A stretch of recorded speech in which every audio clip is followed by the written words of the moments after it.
Hey everyone, my name is Dr. Dolores Tarver. I'm a licensed psychologist here in Georgia, coming to you with your next mental health moment. And today we will be discussing You Are Built for This. Now, the AME Church has a history of investing in its congregants, encouraging, empowering people to be the greatest that they can be, and they have a very long history of educators and lawyers and physicians and mental health providers that have come out of that greatness. And part of that is because of the encouragement that occurs in the church. There was a speaker that came to a church several years ago to speak to the young people's department, and her message was centered around Ford truck slogan, which was "You are built for the road ahead."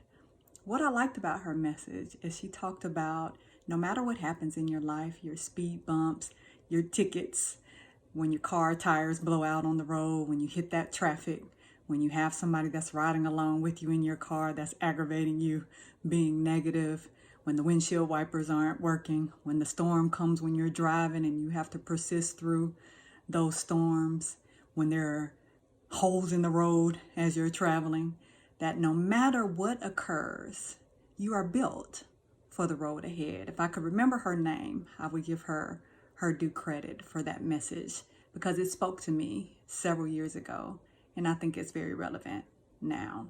So why am I bringing this up? I recognize that for a lot of people, we are struggling with fear.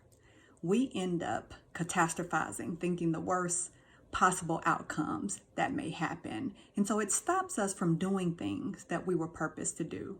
One of the best buffers against trauma and negativity is a positive self-identity. And encompassed in that is a positive racial identity, which is not only just our ethnicity, but also other things that are important to us. Might be our gender, our abilities, maybe our titles that we have in various positions in our lives. But all of these factors, it is important for us to value and be valued for what they are.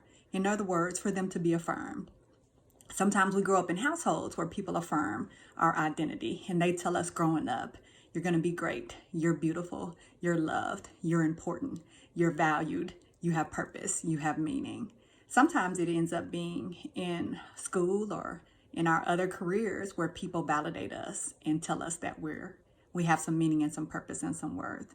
But there are times in our lives where we may get negative messages about that positive identity. It may also come from childhood where we're not affirmed, we're not told that we're loved, and in fact, told the opposite, that we're not going to be anything and that nobody cares about us and nobody wants us. So when you grow up in situations or have experiences later in life, even if you have had a positive racial identity up until that point, but you run into discrimination or you run into people who are destructive and unhealthy in your workplace or in your relationships, then you begin to internalize these negative messages about yourself and they start to affect how you see yourself. So then when we catastrophize, we base those fears, and catastrophizing just simply is a big word that means I think about the worst possible case scenario, the worst things about myself and the worst things that could possibly happen to me. So when I have these negative internalized messages about myself, then I begin to see the worst outcomes. In other words, I can't own my own business. I'm not good at that. It's going to fail. My business is going to close. I will be embarrassed. I can't own my own home. I've had a bankruptcy. I've been to jail before. I don't want to end up having a foreclosure. Or I've had a foreclosure, and so that means that I can't launch that business. Or maybe I didn't do well academically in school, so I feel like I can't do well in college, or I won't be able to be successful in other business ventures. And so I limit myself. I'm so paralyzed by fear of failure that I stop even trying. And so then I don't end up even being able to reach my fullest potential because I'm complacent and I'm stuck and where I'm comfortable. And a lot of our lives can be spent just living in comfortable, even if that comfortable is killing us inside, is making us unhappy, is allowing us to feel just like luster because we're not doing things that really truly give us joy. So here I am to tell you today that the reason why that speaker and I say to you today that you're built for the road ahead is for several reasons. One, you already have the capacity to do what it is that you're destined to do.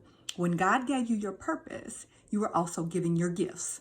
And so because you have these gifts, they already are present in you. They just simply need to be nurtured. In other words, you have the intellect already to create that plan, set those goals, do that research, find your accountability partners, find the support group that's going to be your team to help you reach those goals. You have the capacity to do that. The only thing that's interfering with you successfully achieving that is yourself.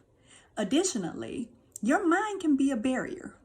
It can be a barrier in a way that prohibits you and feeds the negativity, but it also can be a positive factor in that affirming yourself allows you to be able to break free from those chains that are holding you, that mental prison that you put yourself in. So whatever you feed will win. So if you feed that negativity, it will consume you.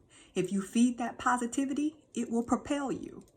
And another thing that's important to recognize is that if you have hurts in your life that you have not gotten through, that are anchoring you, that are keeping you stuck, someone told you that you weren't going to amount to anything, that you're not good enough, that you're not smart enough, that you're not capable enough. And they probably used some very ugly choice words as they were telling you this. If those hurts are anchoring you, keeping you in that pain and keeping you stuck from moving, then please, by all means, go to therapy and work through those hurts.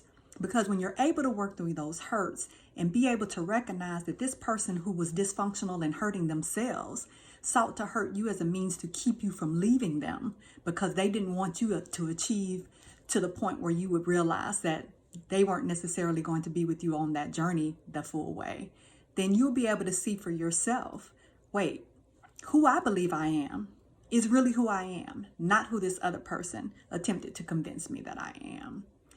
It's also important that you manage what is happening around your life. If you cultivate chaos, then that is what feeds your complacency, because you will be around other people who are chaotic, who are messy, who are gossipy, who sit around and talk about what other people are achieving and try to attempt to tear other people down because of their own perceptions about their abilities and not being able to be cultivated in their lives.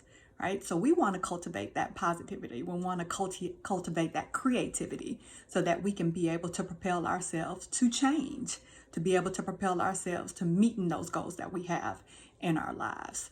It's important that you know that you need to trust yourself. You can trust yourself. You have the ability to make good decisions. You have the ability to be able to exercise good judgment. And you also have the ability to have good discernment. So just because you've made mistakes in the past doesn't mean that everything you do will be a mistake. Doesn't mean that you won't learn from those mistakes, because often it is the mistakes that allow us to become the better people that we are today.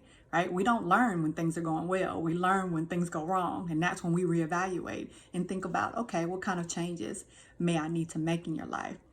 One time, a pastor said, sometimes you need to go back and thank people for who they were in your life that was negative, because it allowed you to see that you deserve so much better than that. So it is important that we take all the information available to us to make the best decisions that we could make. So in other words, I just want to let you know that you were built for this means that you are built to invest in you. I know that it is easier for us often to invest in other people, but we are built to invest in us. You already have everything that you need to be the best person that you can be. The foundation is already there, and I just can't wait to see the finished product. Be encouraged.